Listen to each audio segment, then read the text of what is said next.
Good afternoon. We're going to learn part two. Some words you get familiar with, the sounds. Just get familiar with the language, word by word.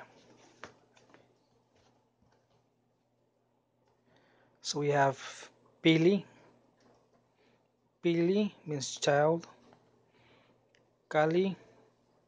Kali means house or structure. Koli is grandparent.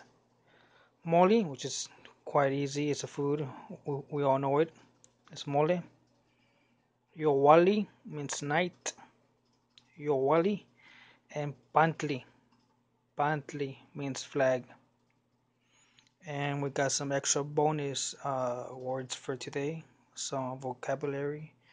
And those are how to say yes and nahuatl and no and nahuatl, which is quema. Quema means yes. Amo. Amo means no. Simple as that. So just get familiar with the language, the sounds, and then we could connect the dots to sentences. Thank you.